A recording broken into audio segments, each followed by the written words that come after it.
bom dia, Lion Academy, nosso estudo bíblico de todo domingo de manhã, presencial, toda segunda-feira, online. Você também pode assistir pelo YouTube. E hoje nós vamos falar sobre o livro de Salmos. Nós estamos nos livros poéticos. Vamos orar? Senhor, obrigada por esse tempo. Obrigada, Senhor, porque o Senhor é na nossa vida, porque o Senhor nos conduz, nos guarda, nos protege.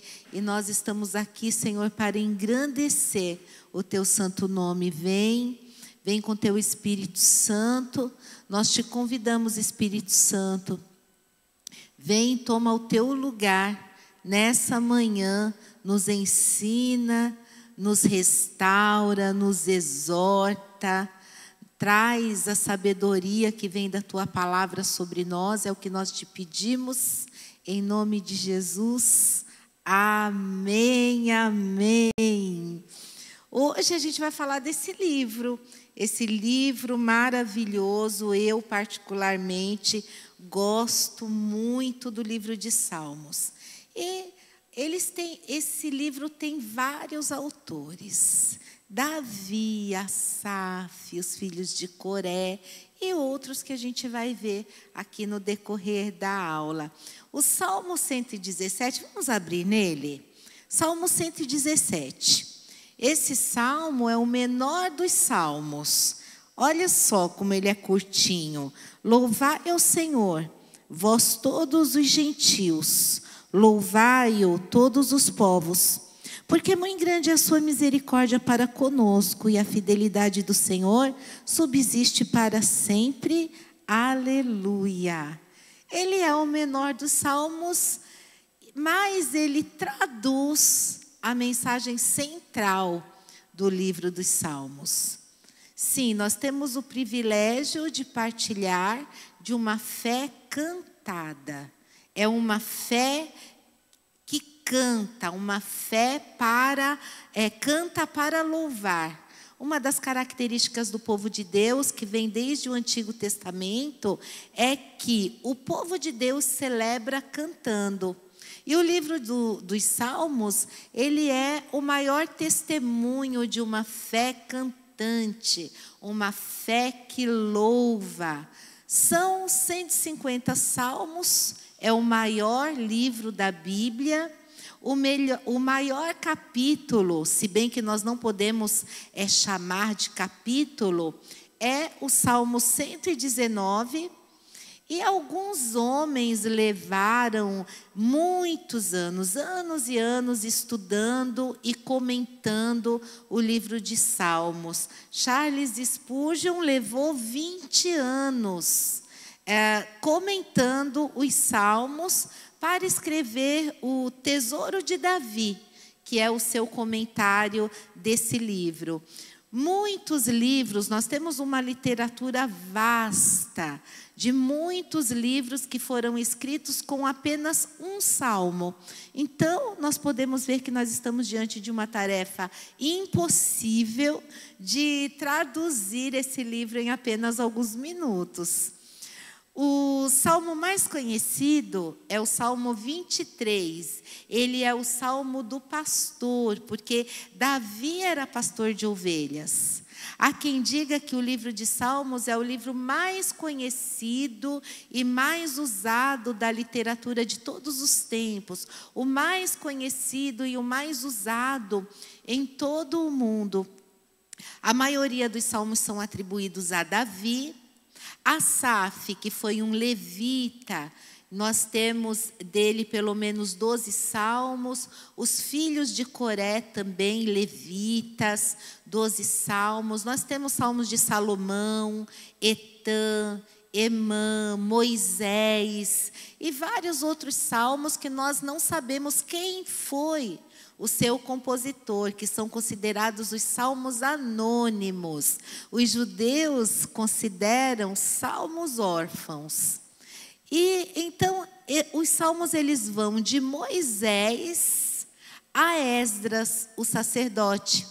Aqueles que traduziram o Antigo Testamento naquela versão grega chamada Septuaginta, atribuíram o Salmo 1 e o Salmo 119 a Esdras, o sacerdote. E dizem que esses foram os últimos salmos a serem incluídos neste livro. O nome salmo significa uma composição musicada, uma composição para ser cantada. Ele era o livro de cântico de Israel. Sabe a harpa cristã de Israel? O cantor cristão de Israel? E eles foram compostos mesmo com intenção de serem cantados, inclusive com acompanhamento musical. Nós temos salmos que eram acrósticos. Quais eram esses? Aqueles que começavam com a primeira letra, né, do alfabeto grego. E os salmos de romagem, que eles eram cantados em razões de peregrinações para a festa do templo. Quando o povo, eles iam para as festas, eles cantavam esses salmos. Apesar de serem 150 salmos em um único livro, esse livro ele é dividido em 5 grandes livros. Daí o primeiro volume de salmos vai do capítulo 1 até o capítulo 41. Esse primeiro volume corresponde ao livro de Gênesis e o tema principal dele é o homem. E a maioria deles são de Davi. Então, Salmo 41, versículo 13. No 13 ele termina esse primeiro volume dizendo: Bendito seja o Senhor, Deus de Israel, da eternidade para a eternidade. Amém e amém. E assim termina o primeiro volume, que corresponde ao livro de Gênesis. O segundo volume dos Salmos vai do 42 até o 72. E ele corresponde ao livro do Êxodo. E o tema é a redenção. E o Salmo 72, versículo 18, 19 e 20, fala assim: Bendito seja o Senhor Deus, o Deus de Israel, que só Ele opera prodígios. Bendito para sempre o seu glorioso nome, e da sua glória se encha toda a terra. Amém e amém. Findam as orações de Davi, filho de Jessé. E aí você tem agora o terceiro livro, que vai do 73 até o 89. Esse é um livro menor, que corresponde ao livro de Levítico. E o tema é o santuário. Vamos lá no 89, Salmo 89, versículo 52. 89, 52, ele fala: Bendito seja o Senhor para sempre. Amém e amém. E aí começa o quarto livro, e o quarto vai do 90 até o 106, e corresponde ao livro de Números. E o tema desse quarto volume é a terra, ou a nação de Israel. A maioria desses salmos, eles são anônimos, e vamos aqui até o 106, 48, que é o último. Ele termina: Bendito seja o Senhor, Deus de Israel, de eternidade a eternidade. E todo o povo diga amém, aleluia. Então, o que você vai observar aqui? Que todos esses 5 livros correspondem aos 5 livros da lei: Gênesis, Êxodo, Levítico, Números e Deuteronômio. Cada um desses livros tem o mesmo tema que os livros da lei têm. Então, além disso, do Salmo 107 ao 150, corresponde ao livro de Deuteronômio. E o tema é o quê? A palavra de Deus. Então, são salmos tardios, são salmos compostos provavelmente mais tarde. E aí a gente vê o 156, que é o último salmo, e ele diz assim: Todo o ser que respira, louve ao Senhor. Aleluia. Então, você nota que todos os salmos, eles terminam com uma expressão de louvor ao Senhor. Bendito seja o Senhor. Amém, amém. Louvai ao Senhor. São doxologias. O que significa isso? É uma forma litúrgica em que se glorifica a grandeza, se glorifica a majestade divina. Então, os últimos 5 salmos da Bíblia, 146, 147, 48, 149 e 150, são chamados salmos de aleluia. A razão é que eles começam com a palavra aleluia e eles terminam com a palavra aleluia. Aleluia que significa louvai ao Senhor. Então, em resumo, as chaves dos livros de Salmos são adorar e louvar. Essa é a ideia-chave do livro de Salmos. E quais são as características desse louvor dos Salmos? Quando os Salmos eles falam de louvor e adoração, quais nós poderíamos dizer que são as características desse louvor? Exatamente como ou o que o salmista ele louva. Então a gente vai falar dessas 4 características desse louvor de salmos. Primeiro, Salmo nos fala de um louvor que exalta a palavra de Deus. Um salmo exalta, um louvor que está repleto da palavra de Deus. Um louvor que celebra a palavra de Deus. Nenhum outro livro da Bíblia magnifica, exalta, celebra tanto a palavra de Deus quanto os salmos.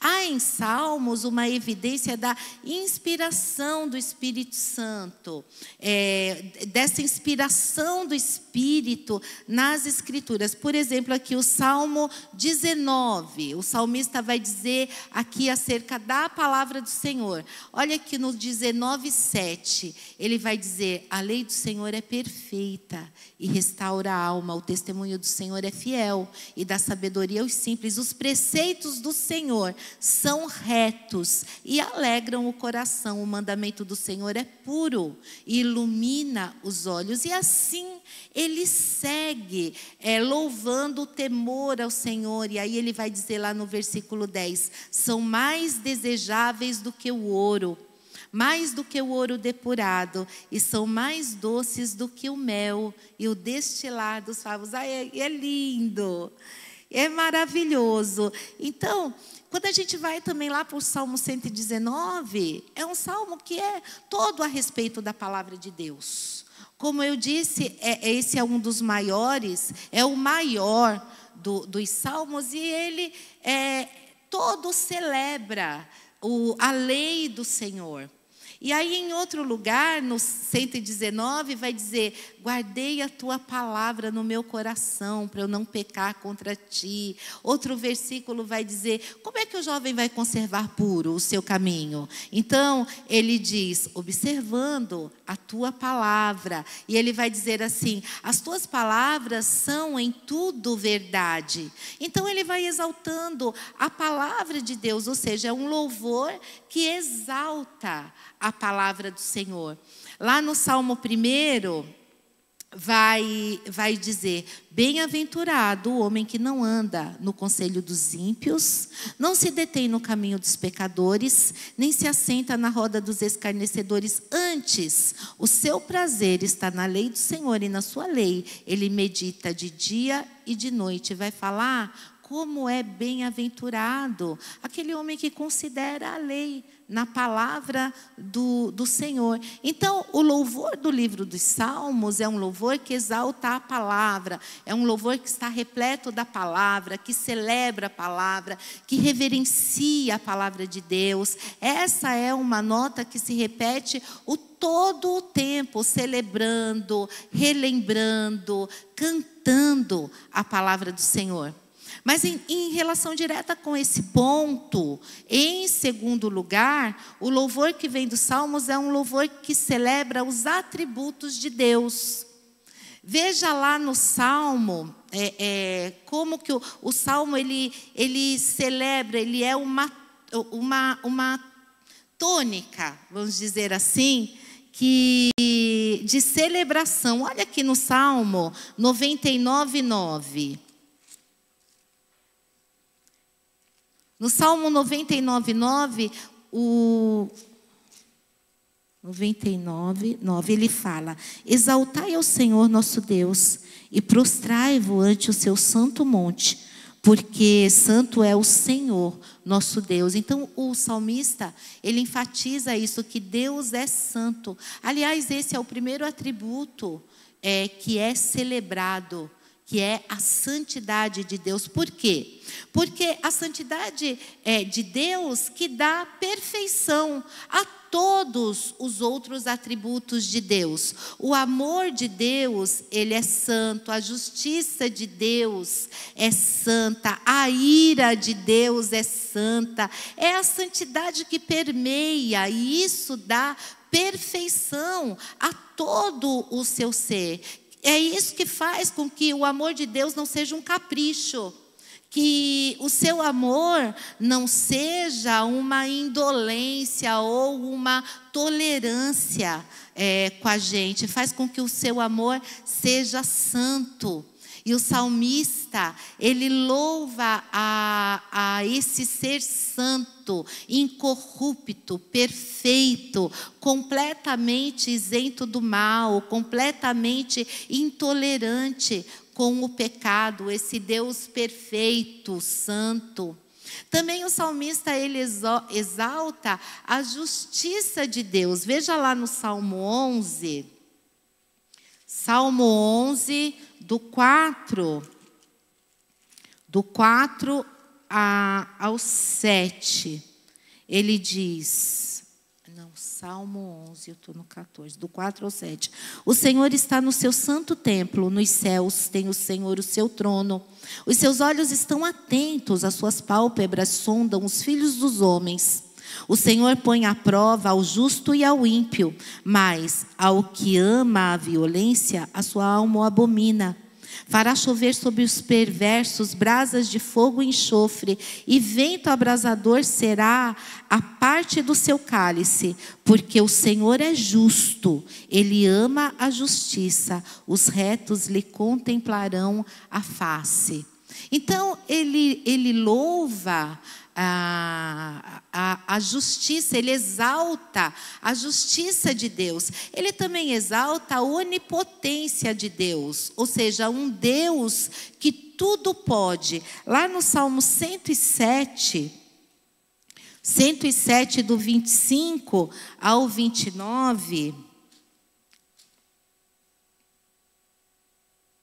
ele vai dizer: pois ele falou e fez levantar o vento tempestuoso que levou as ondas do mar. Subiram até aos céus, desceram até aos abismos. No meio dessas angústias, desfalecia-lhes a alma. Andaram e cambalearam como ébrios e perderam todo o tino. Então, na sua angústia, clamaram ao Senhor, e Ele os livrou das suas tribulações. Fez cessar a tormenta e as ondas se acalmaram. Então ele louva a onipotência de Deus, esse Deus todo-poderoso, esse Deus que Abraão chamou de El Shaddai, Deus todo-poderoso, Deus onipotente. Os salmos também louvam a onisciência de Deus, que Deus sabe e conhece todas as coisas. No Salmo 139, ele vai dizer: Senhor, tu me sondas e me conheces. Sabe quando eu me assento e quando me levanto. De longe penetras os meus pensamentos. Esquadrinhas o meu andar e o meu deitar. Conheces todos os meus caminhos. Ainda a palavra não me chegou à língua. E tu, ó Senhor, já a conheces todas. Aí no versículo 6 ele diz: tal conhecimento é maravilhoso demais para mim. E sobremodo elevado, não o posso atingir. E aí ele vai dizer então que o Senhor conhece até as coisas que ele ainda não vivenciou. E ele diz: sonda-me, ó Deus, e conhece o meu coração. Prova-me e conhece os meus pensamentos. Vê se há em mim algum caminho mau e guia-me pelo caminho do eterno. Então, o salmista, ele louva a onisciência de Deus. O salmista, ele louva também a misericórdia de Deus. Se você for no Salmo 136, você vai observar lá que esse salmo tem 26 versículos. E todos esses 26 terminam com as mesmas palavras, que a sua misericórdia dura para sempre. E ele repete isso 26 vezes, sua misericórdia dura para sempre. E há nesses salmos a ideia da misericórdia de Deus e da graça de Deus. E que a graça e a misericórdia, elas estão relacionadas. Graça e misericórdia, se nós pudermos fazer uma distinção aqui mais didática, nós diríamos o quê? Que graça é quando Deus nos dá daquilo que nós não merecemos.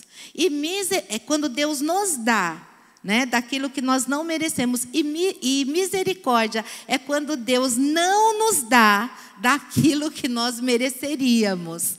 Então, o salmista, ele celebra essa graça, celebra a misericórdia de Deus, celebra também a fidelidade de Deus, que Deus é fiel, que Ele não pode mentir, que Ele cumpre sua promessa, que Ele zela pelo seu nome. No Salmo 119, versículo 90, fala: a tua misericórdia estende-se de geração em geração.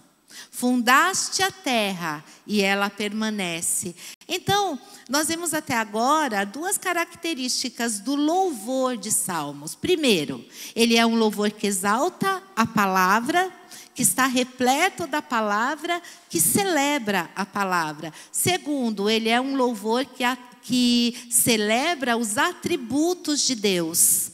Agora nós podemos pensar assim: os atributos de Deus de uma forma didática, os atributos de Deus apenas de uma forma conceitual, apenas de uma forma doutrinal, como uma coisa abstrata, não. E aqui a gente vai ver uma terceira característica do Salmo. Ele é um louvor que expressa um viver concreto. Um viver histórico, um louvor que brota da vida, que expressa o cotidiano. É um louvor que nós poderíamos dizer assim, até existencial. Em outras palavras, o salmista, ele louva a fidelidade de Deus, a santidade de Deus, a misericórdia de Deus, mas ele estabelece aí essa relação desses atributos com a sua vida.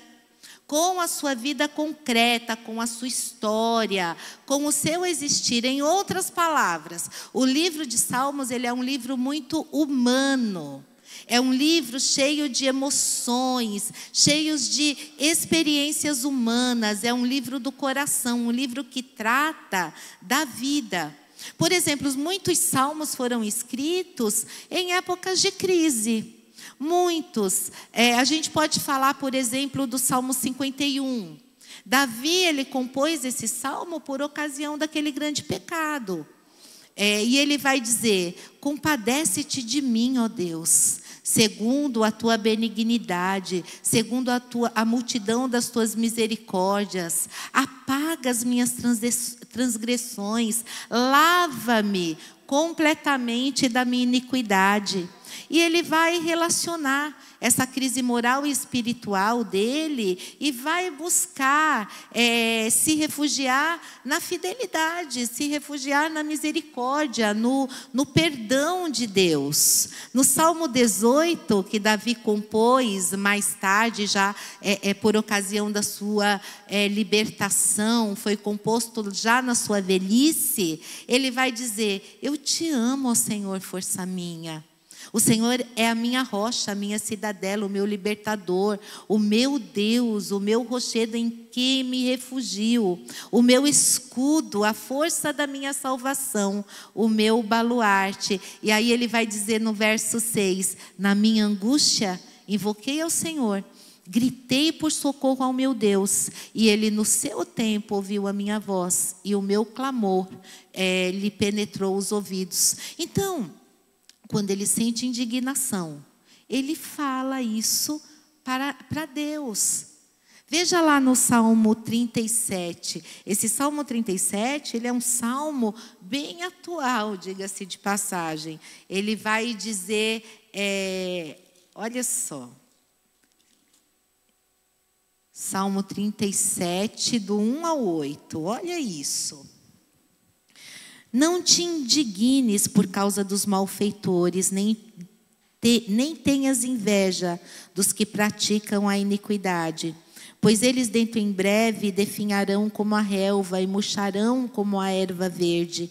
Confia no Senhor e faze o bem. Habita na terra e alimenta-te da verdade. Agrada-te do Senhor e Ele satisfará os desejos do teu coração. Entrega o teu caminho ao Senhor, confia nele e o mais Ele fará. Fará sobressair a tua justiça como a luz e o teu direito como o sol ao meio-dia. Descansa no Senhor e espera nele. Não te irrites por causa do homem que prospera em seu caminho, por causa do que leva a cabo os seus maus desígnios. Deixa a ira, abandona o furor. Não te impacientes, certamente isso acabará mal. Olha só, ele vai dizer, olha, não te indignes por causa dos malfeitores, nem tenham inveja dos que praticam a iniquidade. Ele está dizendo para você, olha, quando você se sentir indignação por causa do malfeitor, né, você não precisa sentir indignação por causa disso. Mas quando você sentir, tá aí, age dessa forma, é assim que você tem que agir. Aí a gente corre lá no Salmo 73, eu acho fabuloso, um dos meus salmos, assim, sabe o salmo humano? Asaf, ele era completamente honesto. Olha a honestidade desse homem. Olha só o que ele fala do 6, do 1 ao 6. Com efeito, Deus é bom para com Israel, para com os de coração limpo. Quanto a mim, porém, quase me desfaleceram os pés. Pouco faltou para que se desviassem os meus passos. E aí ele vai dizer para a gente por quê. Olha por quê. Porque eu invejava os arrogantes ao ver a prosperidade dos perversos. Para eles não há preocupações, o seu corpo é sadio e nédio. Não partilham das canseiras dos mortais, nem são afligidos como os outros homens. Daí a soberba que os cinge como um colar e a violência que os envolve como um manto. E aí ele vai dizer lá no 13 e 14, com efeito, inutilmente conservei meu coração puro e lavei as mãos na inocência, pois de contínuo sou afligido e a cada manhã castigado. Sabe o que ele está dizendo, gente? Eu não sei para que eu me mantive fiel. É isso que ele está falando. Eu não sei por que eu me mantenho crente se eu sou afligido e o ímpio está prosperando, né? Está tudo dando certo aí com esse homem descrente. Eu estou aqui passando essa tribulação. Eu não sei por que eu estou servindo ao Senhor. Você já teve essa dúvida? Já teve uma dúvida dessa? Se você já teve, olha, ela não é nova. Asaf também já teve, viu? E daí você pode ler lá o Salmo e veja o que Deus vai dizer para ele. Eu não vou dizer para você que você precisa ler a Escritura. Mas vai lá e vê como é que termina isso. Mas o que eu estou dizendo? O que eu quero dizer com isso? É que o salmista, eles não ficam idealizando as coisas. Não, eles não ficam louvando a Deus com uma falsa realidade. Eles louvam a Deus dentro da realidade dos seus conflitos, dos seus medos, das suas dúvidas, das suas angústias, dos seus temores, das suas ansiedades. E a confiança que eles têm no Senhor, a fé que eles têm no Senhor, ela atravessa todos esses vales, todos esses rios, todos esses pântanos, e eles louvam ao Senhor, porque eles louvam a um Deus que se mantém fiel. Então, uma terceira característica do livro dos Salmos é que aquele louvor não é um louvor místico, é aquele louvor desconectado da história, de quem está escrevendo, não.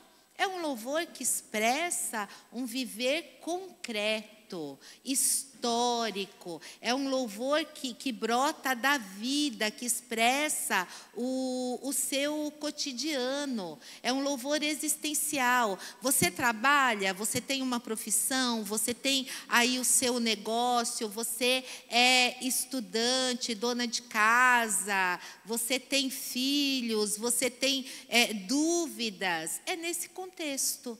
Exatamente nesse contexto que você deve louvar a Deus, ou seja, conectar a palavra de Deus, conectar a promessa de Deus à sua vida, né? E não fazer da fé algo acima da sua realidade, mas trazer a fé para o seu andar. Por isso que no Antigo Testamento diz o quê? Diz que aquele que tem fé é aquele que anda com Deus, que fez o seu caminho com o Senhor. É isso que significa. E algumas pessoas acham que ser cristão nós vivemos alguns momentos assim de grandes êxtases e depois voltarmos e nos esquecermos do Senhor. Não é isso. Ser cristão é exatamente trazer a palavra, promessa, o conceito de fé, a presença do Senhor para o nosso viver, para a nossa vida, para o nosso cotidiano, para a nossa realidade. E o livro dos Salmos, ele é um livro existencial. É um livro humano, os sentimentos estão ali, as emoções estão ali. E o quarto e último lugar que a gente vai ver hoje no livro dos Salmos que é um louvor que celebra o rei.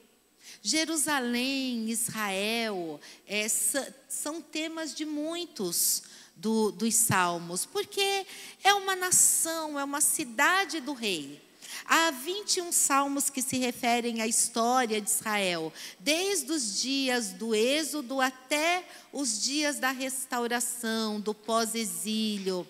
Vocês se lembram quando a gente estava estudando Samuel? Davi trouxe para Jerusalém primeiro o seu trono, mas depois ele trouxe a Arca de Deus, que era o trono de Deus entre os homens. Com isso, Davi estava dizendo, olha, que acima do trono dele estava o trono de Deus, que quem governa Israel a partir de Jerusalém é o Senhor.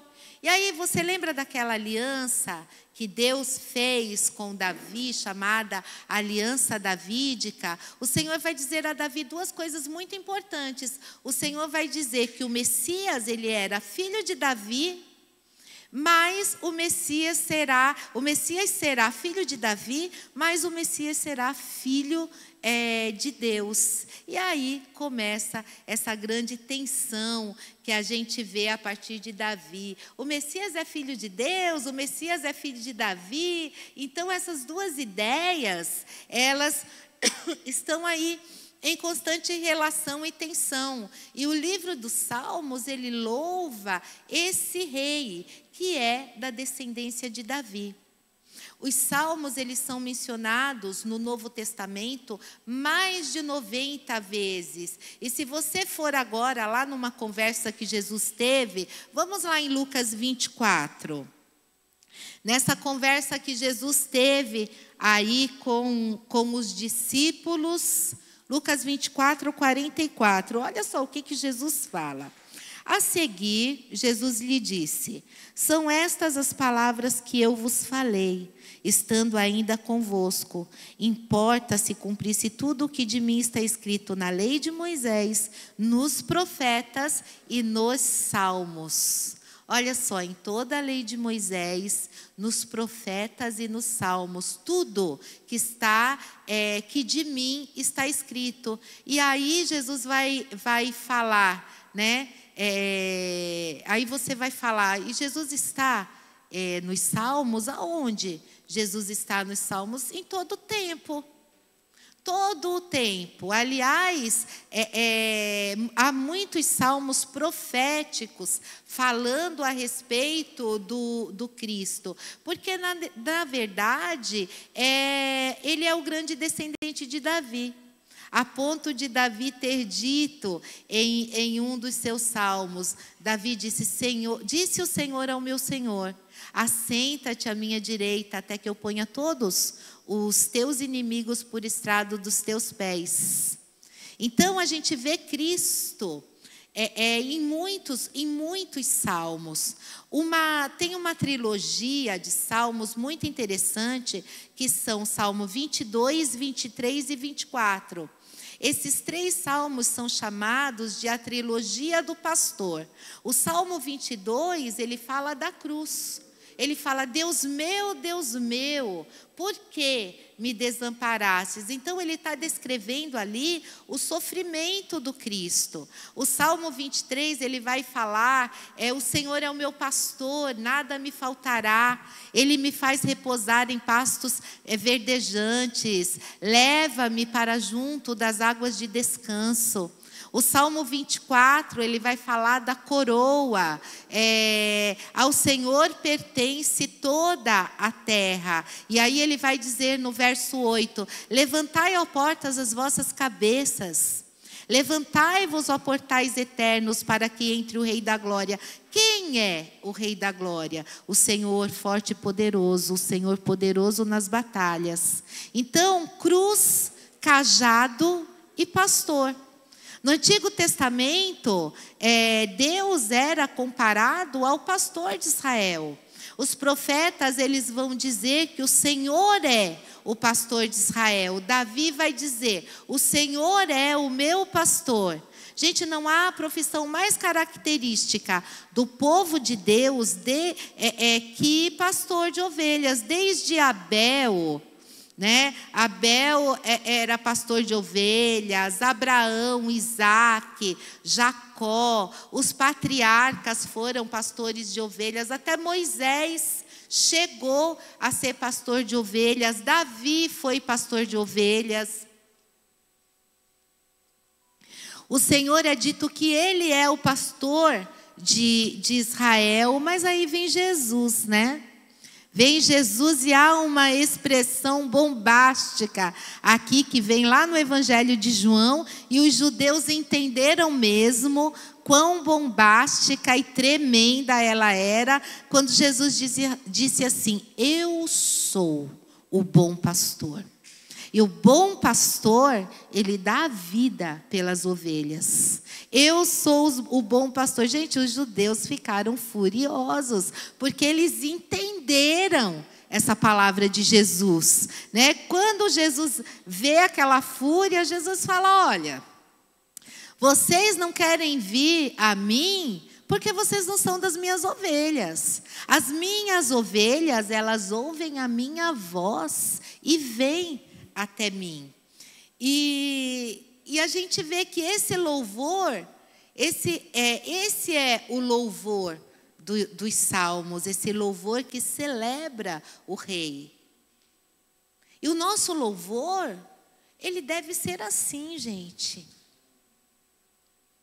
Ele deve ser como o louvor que a gente aprende nesse inário de Israel. O que nós vimos aqui nos salmos? Em primeiro lugar, o que nós vimos desse louvor? É um louvor que exalta a palavra, que está repleto da palavra, que celebra a palavra. É um louvor que reflita a palavra de Deus, que seja abundante, encharcado da palavra, né? É dada a sua perfeição, dada a sua beleza. Em segundo lugar, nós vimos, deve ser um louvor que celebra a pessoa de Deus, os atributos de Deus, a santidade de Deus, a justiça de Deus, a sua onipotência, a sua onisciência, a sua graça, a sua misericórdia, a sua fidelidade. Em terceiro lugar, deve ser um louvor que brota da nossa vida. Que não seja simplesmente um conceito, que não seja uma abstração, mas que seja um louvor que realmente expresse, que seja mesmo uma resposta da manifestação dos caminhos de Deus na nossa vida. Um louvor que seja resultado da obra de Deus na nossa existência. E aí, em quarto e último lugar, para a gente fechar, deve ser o que nós vimos agora, por último, um louvor que em todo tempo celebre o Rei, que celebre a Cristo. Porque no coração dos salmos está Cristo. Acima do trono de Davi está o trono de Cristo. Então, louvar a Deus, no final das contas, é louvar a Cristo.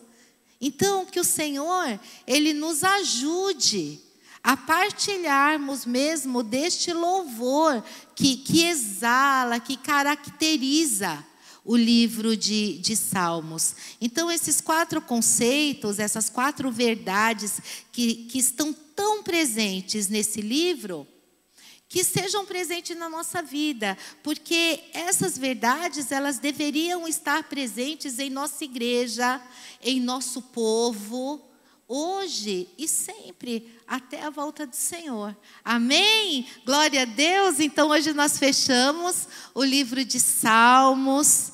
E a semana que vem a gente continua os livros, ainda falando sobre os livros poéticos. Vamos falar sobre Provérbios, Eclesiastes. Quando chegar lá em Cantares, a gente vai dar uma paradinha, porque Cantares não vai ser só uma aula. A gente vai falar sobre cantares proféticos. Então, a gente vai levar aí algumas aulas absorvidas nesse livro, que tem tanto de atualidade, tanto de profecia, e a gente vai se deliciar nesses livros poéticos e proféticos, por que não? Não é? Até a gente entrar lá nos profetas e se deter lá um pouco nos livros proféticos. Vocês veem que a gente pode passar o ano inteirinho falando do Antigo Testamento? É muita coisa para falar, gente. É muita coisa, mas é muito importante. Porque se a gente não tem essa base, a Bíblia ela é um todo. Esse negócio de falar, o Antigo Testamento já não vale mais. Gente, joga fora então, né?